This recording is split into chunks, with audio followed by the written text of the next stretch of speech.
Deputation দেবে না, তোকে কোয়ার্টার থেকে মারতে মারতে নিয়ে আস না। কি হয়েছে মানে ঘটনাটা জানিস না সিঙ্গিতে কি হয়েছে? হ্যাঁ হ্যাঁ, এই পরশু তো কাল পরশু ডেপুটেশনের ডেট কর। পুলিশ আধিকারিককে কুৎসিত ভাষায় গালিগালাজ, হুমকি, এতটাই কদর্য ভাষা যে তা সম্প্রচারেরও অযোগ্য। অথচ এত কিছুর পরও কেষ্ট রয়েছেন আপন চালে। দলের বার্তার পর ঘুমের ওষুধ খাওয়ার সাফাই দিয়ে দায় সারাভাবে দুঃখ প্রকাশ করেই দায় সেরেছেন বীরভূমের তৃণমূল নেতা। এমনকি পুলিশের তলবে শনিবার হাজিরা পর্যন্ত দেননি। এখানেই প্রশ্ন উঠছে, অনুব্রত মণ্ডল আদৌ কি নিজের কাজের জন্য অনুতপ্ত নাকি পুরোটাই আইবশ? বিরোধীরা প্রশ্ন তুলছেন, দলের দোর্দণ্ড প্রতাপ নেতাকে রেহাই দিতেই কি ক্ষমা চাওয়ার সুযোগ করে দিল তৃণমূল? সবটাই তৃণমূলের প্রশ্রয়। পুলিশকে বোম মারো, আমি বলছি আমি অনুব্রত পুলিশকে বোম মারো, তারপরেও পুলিশ মন্ত্রী যদি ডিজিকে সহ অনুব্রতকে নিয়ে ডায়াসে বসে থাকেন তাহলে যা হবার সেটাই হচ্ছে। বোলপুর থানার আইসির সঙ্গে অনুব্রত মণ্ডলের কথোপকথনের অডিও ভাইরাল হতেই সমালোচনার ঝড় ওঠে।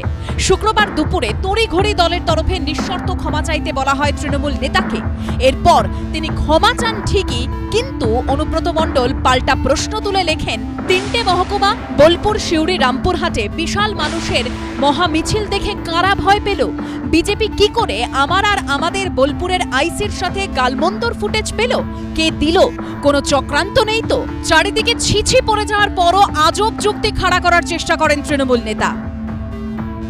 আমি খুব দুঃখিত, কারণ আমি ওষুধ ফষুধ রাখতে খাই তো অনেক ঘুমের, আর আমি এখন 10টার সময় ঘুমিয়ে যাই এবং ঘুমের ট্যাবলেটও খাই। সেই সময় ঘুমটা ভেঙেছে, নিজের রাগ সামালতে পারি না, এটা স্বাভাবিক, আমি বলেছি। এর জন্য আমি দুঃখিত, আমি ক্ষমা প্রার্থী। দিদি বলছে তাই সবই ম্যানেজ হবে। কেসটাকে বাঁচানোর সব রকমের চেষ্টা দিদি শুরু করেছে, কারণ কেসটা দিদির খুবই প্রিয় পাত্র। কয়লা, পাথর, পয়সা কম দেয়নি, তাই কেসটার প্রতি দিদির একটা কৃতজ্ঞতা তো আসেই। তাই কেসটাকে বাঁচানোর চেষ্টা দিদির করে চলেছে। এরপর তৃণমূলের রাজ্য সভাপতি সুব্রত বক্সিকে 2.5 লাইনের একটি চিঠি দিয়ে ক্ষমা চান অনুব্রত। স্বাভাবিকভাবেই প্রশ্ন উঠছে, এত বড় ঘটনার পর এই কয়েক লাইনের ক্ষমা প্রার্থনা কি যথেষ্ট? বিরোধীরা প্রশ্ন তুলছেন, দলের তরফে কেন কোনো কড়া ব্যবস্থা নেওয়া হলো না? কি করছে তৃণমূলের শৃঙ্খলা রক্ষা কমিটি? নাকি এই ঘটনায় শৃঙ্খলা ভঙ্গ হয়েছে বলে তারা মনেই করেন না? এই প্রেক্ষাপটে মমতা বন্দ্যোপাধ্যায় কিভাবে বারবার অনুব্রত মণ্ডলের পাশে থেকেছেন সেই প্রসঙ্গ টেনে আনছে বিরোধীরা। অনুব্রত মণ্ডল যা করেছে, যা করছে, যা বলছে, এটার জন্য যদি কেউ দায়ী থাকেন একমাত্র মমতা ব্যানার্জি। কারণ উনি যখন বলেছিলেন পুলিশ অফিসারকে সামনে দাঁড়িয়ে পঞ্চায়েত ভোটের সময় এক্ষুনি গ্রামটা জ্বালিয়ে দেব, সেদিন ব্যবস্থা নেননি।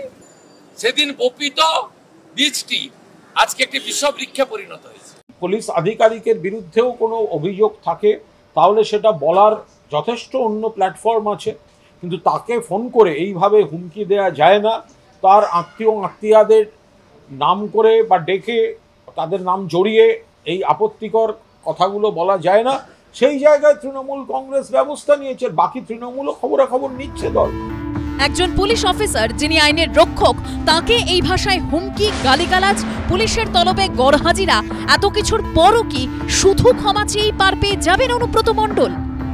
উজ্জ্বল মুখোপাধ্যায়, অনির্বাণ বিশ্বাস ও রঞ্জিত হালদারের রিপোর্ট, এবিপি আনন্দ।